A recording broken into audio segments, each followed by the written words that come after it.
Settling is not an option for me. Everything I desire is already mine. What if you can have it all? Because every day is for the girls. Hello. Welcome back to another episode of For the Girls. I'm your host, Victoria Alario. And today we are talking about how damn disrespectful it is when your ex tries to come back into your life. And I'm not talking about an ex that you ended on great terms with and you're still friends with and it was just not the right time and you guys just had to do some long distance and now you're figuring it out. You guys know the ex I'm talking about. The ex who manipulated you, lied to you, hurt you, made you question your worth. The ex who made you feel confused. The ex who made you feel crazy. The ex who couldn't commit or was disloyal and cheated. The ex who talked badly to you and about you. The ex who made you feel bad about yourself. The ex who made you feel insecure. We are talking about the ex that should be so damn scared of even trying to breathe in the same vicinity as you. The ex that actually transformed you into the best damn version of yourself because when they left your life, you focused on you. The ex that allowed you to develop your self-worth and self-love because you did the personal development when they finally left you the fuck alone. Okay? So now I just saw a video on TikTok that said, let me pull it up here real quick. It says, realizing they kept coming back because I was so easy to manipulate, not because they loved me. And it's like a trend with some audio that's like saying basically that they're like embarrassed of themselves and they wish that they could go back in time. So here's the video that I just created in response. This is why I say you never want them to come back. It is insulting if they come back. They insult you, your worth, all the growth that you did, all the personal development that you did, your self-love, your self-respect, your heart, your mind. They insult everything about you when they consciously decide to come back into your life and bother you again. If they believed that you did the soul searching, if they believed that you grew and you developed more self-respect, they would never bother you again. They are only bothering you again because they believe there's a chance that you would be willing to go through it all again. They believe there's a chance that you would be willing to risk it all and go through the same heartbreak that you already went through once before. They believe that you didn't grow far enough. They believe that you're still right where they want you. It is all manipulation because they leave you alone for good when they realize they cannot manipulate you anymore. And ladies and gentlemen, that's the fucking tea, okay? That is that on that. It's actually really funny because it's 11 o'clock on Sunday night.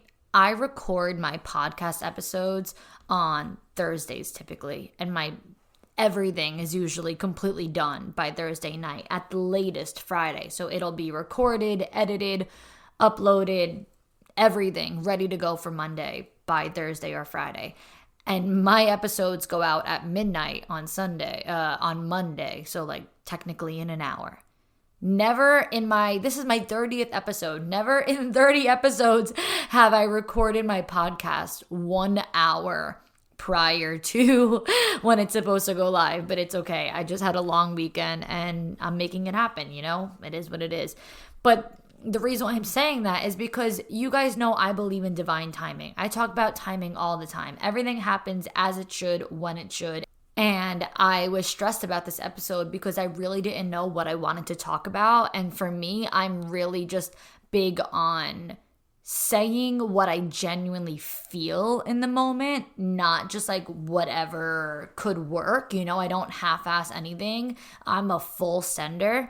And so I literally just uploaded that TikTok about 20 minutes ago. Like it just hit me now that is 100% what I want to talk about, because I hear this so often. So many girls say comments on social media or in videos like they always come back. Like they want their exes to come back. But I really question why you would want someone to come back who did you so wrong and should like the fact that they know what they did to you, they should know that they cannot access you again. The access to you should be denied. You shouldn't want them to come back, because then you are basically saying you want them to know that you are right where they left you. You've done no growth since then. You've developed no self-love since then. You've developed no self-respect since then. That is what you are saying when you think it's like a flex or a good thing if they come back to you. But girls, there's no way that you could possibly believe that that's what you deserve. Think about this. If I challenged you or asked you to write down 50 things that you want, whether it be in a partner or just feelings that you enjoy having or moments that you want to have, like 50 things that you want to have right now, I guarantee nothing on that list would include insecurity, cheating, dishonesty, pain, disrespect, like all of the things that they put you through, any feeling that they ever made you feel. Anything that they ever convinced you to be true that you know is not true about yourself. Like, I guarantee that you would never put on that list, like, unworthiness, you know? Any of those things. None of that would be on the list of 50 things, right? So why do you believe that you deserve to have those things? If you believe that you deserve to have those things, then we need to do the soul searching, okay? We need to do the inner work. First things first is listen to my podcast about trauma. Plus, I have so many other episodes that will help you. And you could even listen to other people. But you have to do the inner work and do the journaling and really discover what it is that you want, what it is that you deserve. I'm not too big on the word deserve. I'll explain that another time, but I'm just going to use it for now because in the context, it's simple. But my question is this: if that's what you feel like you really deserve, why? Why is the goal to get someone back who was okay with losing you and did you wrong, rather than the goal be to find someone and be with someone who gets it right the first time and couldn't bear the thought of losing you? Like, do you really believe that that is your destiny, that you deserve someone who didn't see your worth the first time around and let you go? If they made the choice not to be with you, if they were okay with leaving you or losing you, that means that they made the conscious choice that it would be okay if you moved on. It would be okay if you found somebody else. So why are you waiting for them to come back instead of moving on and finding a happier, healthier relationship when they willingly let you go ahead and find one? Because if they couldn't stomach you moving on and finding somebody else, then they would have never left you in the first place. Instead, they let you go, which is, in other words, telling you, by all means, go ahead and find somebody else. So you're out here holding on for dear life to any sort of interaction. They watched my story. They liked my photo. You're holding on to any breadcrumb that you could possibly get, rather than doing the very thing that they literally opened the gates for you to do. Really, really think about this. If they were okay with losing you, and if they did you wrong, why do you also want them to believe that they could get you back? Why do you want them to believe that they still have full access to you? Don't you feel insulted when you hear it like that? I feel insulted when I hear it like that. Whenever any guy from my past reaches back out, I'm like, what crack did you smoke today to think that I have time in my day that I am willing to waste on you? Don't you find it insulting that they believe you have no set boundaries against them? Like, any boundaries that you have don't apply to them. They just can call you. They just can text you. And guys, even if you want to say, oh, but like, you know, we do want to be friends. Like, listen, again, like I said in the beginning, there might be some cases like that, but 9 out of 10 times that's not the case. Why would you want to be friends with someone who treats you badly? Like, let's not play that game either. Because for me, that's actually like the key question to getting over someone, is asking them, if I were not physically attracted to them, if there was no like romantic chemistry spark, would I be friends with them? Ask yourself that question. I actually have another TikTok video where I talk about this, so please hold while I get that video to play for you guys as well. Girls, it is time to feel good about your finances. Money and Mindset with Bright and Brian, a podcast from Truist, is here to help you reshape your relationship with money.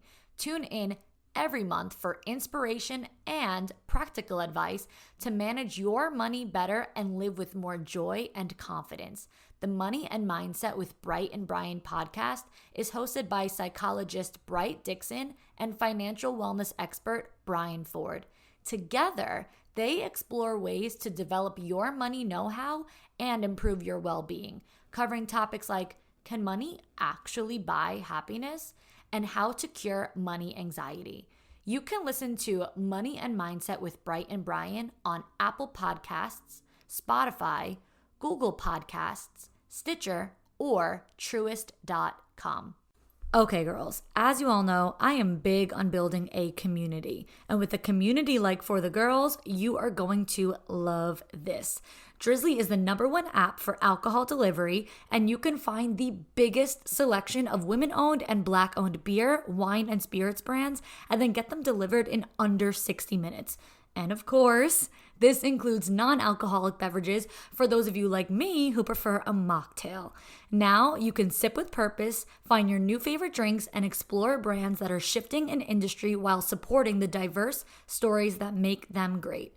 Make your memorable moments even more meaningful by choosing brands with intention. Let's raise a glass, whether it is wine or soda, to the spirit of representation and belonging, all while discovering incredible drinks with stories worth celebrating. Just download the Drizzly app or go to drizzly.com. That's DRIZLY.com to start sipping with purpose. This is the method that I used to get over so many guys that were no good for me. By asking myself this question, I never even thought about being with or wanting to be with any of these guys ever again. I asked myself this: if I was not physically attracted to this man, would I want to be friends with him? No. His actions don't match his words. He never does anything he says he's going to do. He doesn't call when he says he's going to call. He bails on plans. His communication is bad. He doesn't treat me right. I wouldn't be friends with you. There would be no platonic friendship. I would never voluntarily hang out with you as just a friend. But that romantic spark, romantic connection, and physical attraction keeps me interested. I would never put up with a girlfriend, like a platonic friendship, that doesn't treat me right. I would never put up with a friend or remain friends with someone who makes me feel bad about myself or makes me feel insecure. So why put up with it for someone who is supposed to also be a friend to me, but with a romantic connection and physical attraction attached to it? If I wouldn't be able to be friends with you, then there is no way that I could be in a relationship with you. And once I realized how many guys I couldn't possibly be friends with, I never wanted to be with them again. What I want you girls to understand is that you are in so much more control than you give yourself credit for. I remember feeling like stressed or anxious, not really knowing where this was going to go when it came down to certain guys. Are we going to be exclusive? Are we not? Are we going to go on a date? Are we not? Is he going to talk to other girls? Is he going to commit to me? What is this going to be? How long is this going to go? Like, I just remember how many guys that truly had the power and control over me, and the ball was always in their court. So I always waited on them. Everything was always on their timing, on their accord, if they wanted to. I may be single, but what I can say is that having high standards and remaining single is so powerful. I don't think people realize how easy it is to settle. It is so easy to get back with an ex. Maybe not every single ex. I mean, of course, some people move on, but oh my God, I could think of so many guys I have dated that if I wanted to text right now, if I said come over, they would be knocking on my door. It is very easy to get back with an ex who is still available, okay? But the power is in knowing that it's not what you want. It's not what you deserve. It's not what you are willing to settle for. Think about the question, would you be friends with him if there was nothing further there? And the answer is probably no.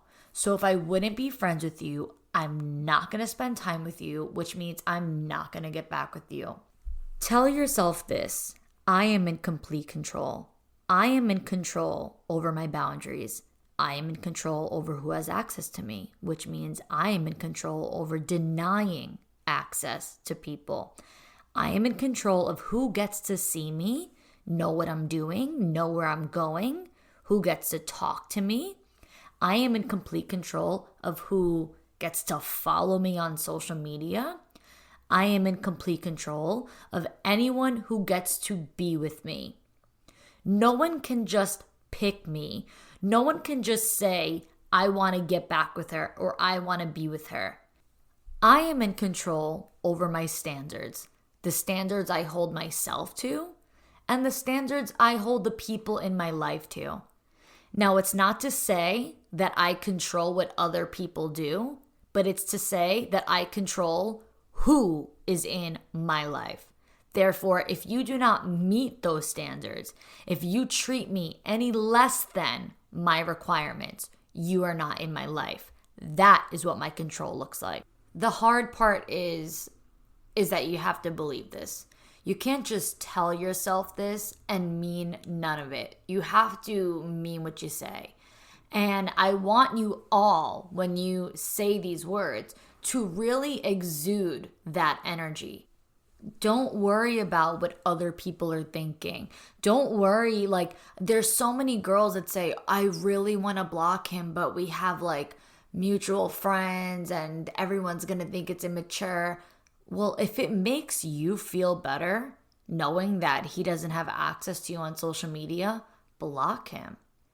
If they call you and you don't want to talk, but you have this fear that like, if I don't pick up the phone, then he'll really never come back. Like, then we really won't be together. Like, if that's how you feel, then I think you already know the answer to this. You shouldn't want to be with that person, because the only people who get upset when you have boundaries are the people who benefit from you having none. Okay? Let's leave this on that note. The only people that will be mad at you or will be upset with you are those people like your exes who cannot stand or tolerate you having boundaries. They benefit the most when you respect yourself the least. They get to be in touch with you whenever they want, and they get to be in control when you have no boundaries. If somebody truly loves and respects you, they will love and respect your boundaries too. Put yourself in the driver's seat. Put yourself in control and tell yourself, no one is going to disrespect me. No one is going to disrespect my boundaries, and no one is welcome back into my life that was willing to leave it once before. And that's all for today. See you girls next time. The NFL returns to London. Y'all know what time it is. Football is back on the world stage. It's showtime, let the games begin. Live from Tottenham Hotspur Stadium on NFL Network. All game long, dig deep. Vikings Fires right, caught. Saints. Touchdown, New Orleans! Wake up early and watch with the world. It's Sunday Morning Football. The games begin. Sunday at 9:30 a.m. Eastern, only on NFL Network.